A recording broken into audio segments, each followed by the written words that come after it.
Shortcut টেকনিকে মাত্র 1 ঘন্টায় তৈরি করুন শীতের সবজি দিয়ে সাম্বার বাড়ি। 3 টেবিল চামচ অড়হর ডাল ভালো করে ধুয়ে নিয়ে মাত্র 10 মিনিটের জন্য গরম জলে ভিজতে দিন। কেটে নিন ক্যাপসিকাম, ফুলকপি, গাজর, বিনস, বেগুন। একটি পাত্রে 1.5 কাপ অর্থাৎ 150 গ্রাম সুজি নিয়ে নিন।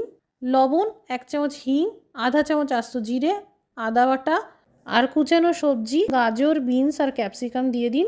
সামান্য করে চিলি ফ্লেক্স, 3 টেবিল চামচ টক দই, অল্প অল্প করে জল দিয়ে একটা ঘন ব্যাটার তৈরি করে নিন। ভিজে দিন 10 মিনিটের জন্য। মিক্সার জারে ডাল বেটে নিন। এই ডাল বাটা কুকারে দিয়ে দিন।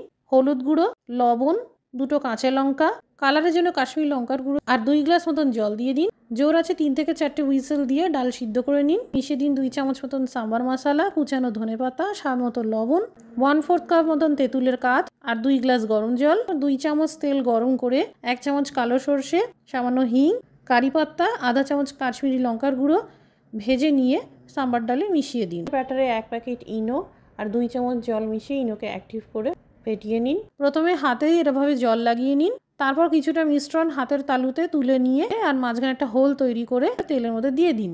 মোটামুটি মিডিয়াম আঁচে বড়াগুলোকে ভেজে নিন। তৈরি হয়ে গেলে 1 ঘন্টায় সাম্বার বড়ি।